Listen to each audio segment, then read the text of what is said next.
All right, ready to get philosophical? Today we're taking a deep dive into contractarianism.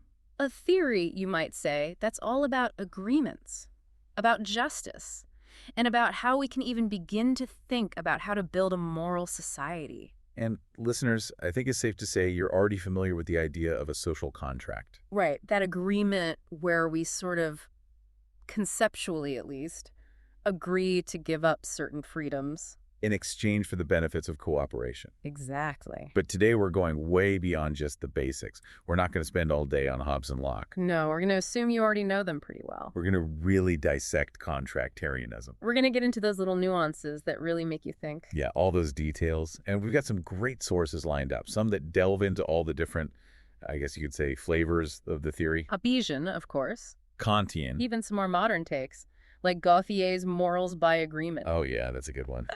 So buckle up, everybody, because we're about to go deep. So, first things first. When we talk about this contract, Yeah. is this like a literal thing? Right. Like, is this an actual historical event? Or is it more of a thought experiment? A way to understand the ideas behind justice? Exactly, because I'm thinking, if it's supposed to be a real historical event. Where's the evidence? Exactly. And if it's just a thought experiment. Then how much weight does it really hold in the actual world? Right. How much can it really tell us about how things work? Yeah, I mean, that's a big question. It is. It is a big question. A lot of philosophers argue that it's hypothetical. Okay. A kind of scenario to help us figure out how we should act. Morally, you mean? Morally, yeah. It's like almost like a philosophical tool. Oh, I like that. A tool. Yeah, for kind of dissecting the concepts of, well, fairness and obligation, all that good stuff. That makes a lot of sense to me, actually. So it's less about a literal contract. Right. And more about analyzing the logic. Yeah. Behind our moral intuitions.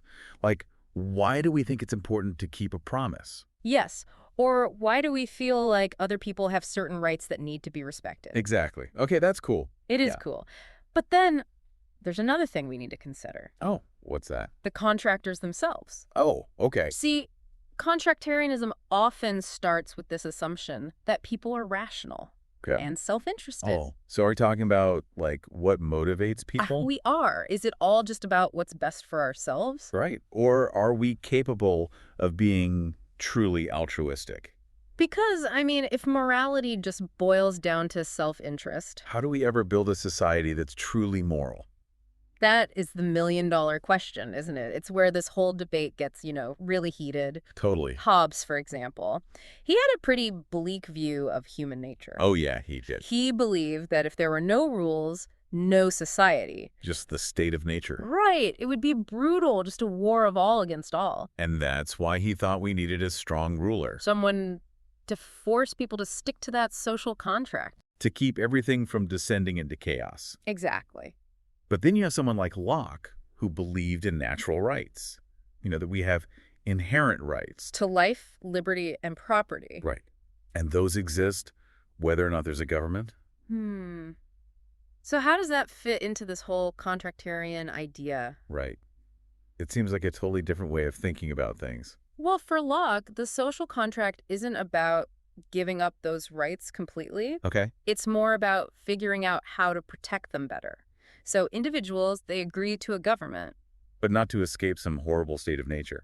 Not exactly. It's more about safeguarding those freedoms they already have. So it's less about just survival. Right. And more about, like, flourishing. Yeah. Creating a system where people can actually thrive. And pursue their goals. Without stepping on other people's rights. Exactly. Okay, so that's where the idea of justice comes in. It does. For contractarians, a just society is one that upholds the terms of that agreement. The social contract. Right. So it has to be fair. And benefit everyone who's a part of it. Exactly. But, this whole idea of a just society based on, on a contract. Yeah. It brings up some really tricky questions. Like, what about the people who, who can't really consent to it? Oh, right. Or who don't have any real power to negotiate the terms? You're totally right. That's actually one of the biggest criticisms of contractarianism. It is. It is. That it can end up excluding certain groups of people, marginalizing them even. Yeah.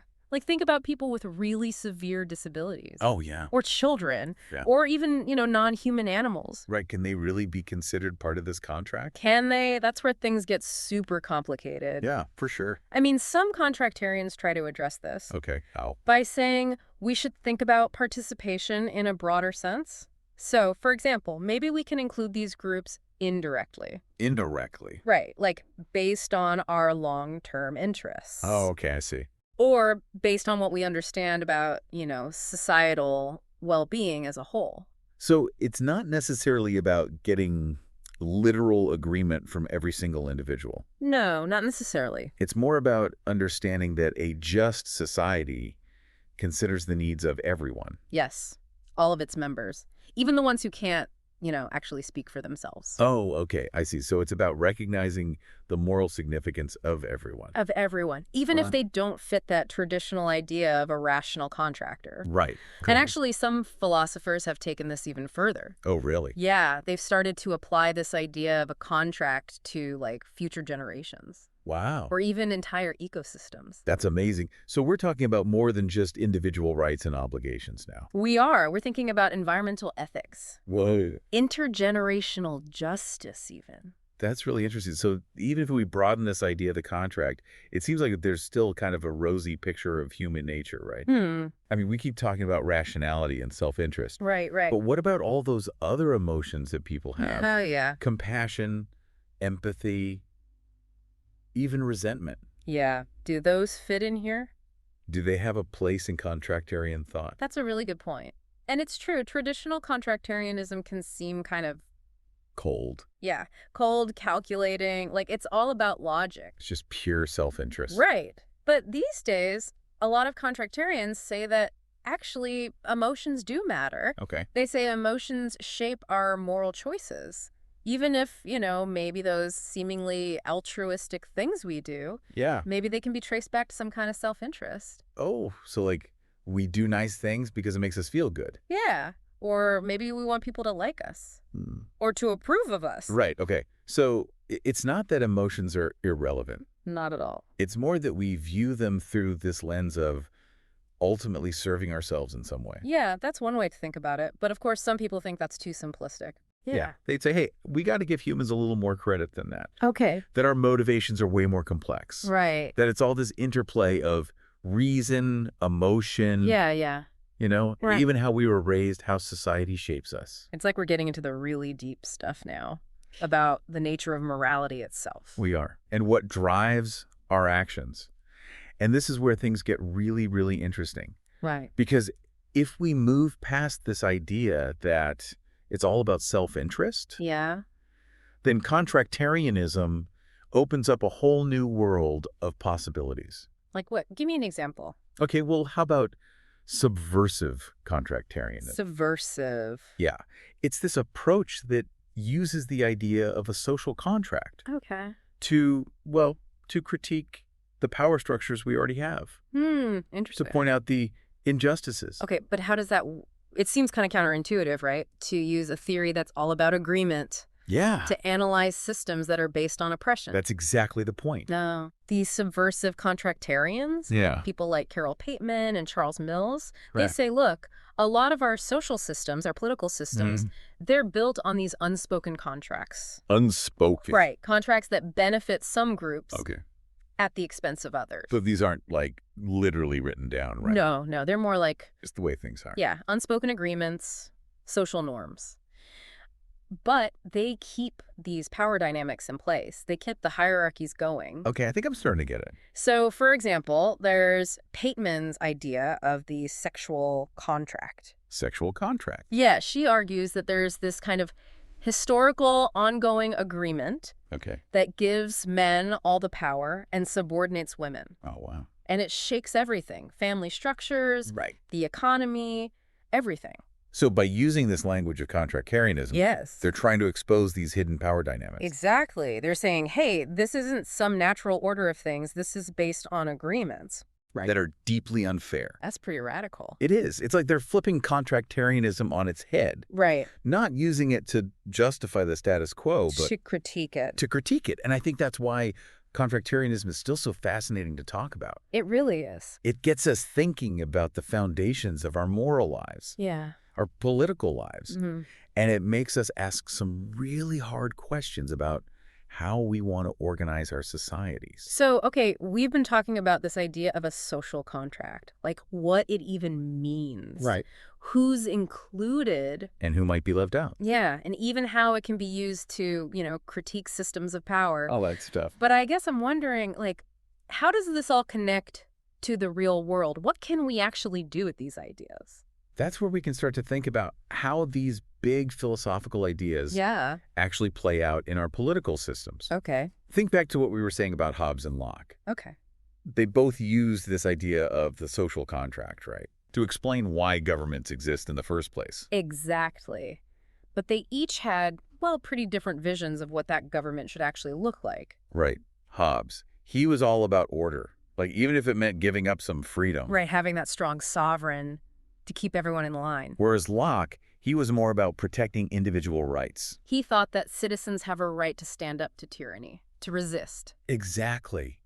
And it's so interesting how those different ideas, they still shape how we think about politics today. They do, absolutely. Like even just think about things like, I don't know. Surveillance. Yeah, or national security, freedom of speech even. All of that. Contractarianism gives us this framework, this way to think about the balance between security and liberty. It's like that classic question, would you be willing to give up some privacy if it meant being safer from terrorism? Right. It forces us to really confront these tough choices. Yeah. And I guess to try to figure out what principles we're actually using to make those decisions. Exactly. And it also makes us think about the kind of society we want to build, right? Yeah. Are we all about individual freedom, no matter what? Or do we think it's important to, work together? Yeah. Act for the common good? Even if that means putting some limits on what we can do as individuals. Right. It's a big question. It really is. So, okay, it sounds like contractarianism isn't just some abstract idea that philosophers debate, right? Oh, not at all.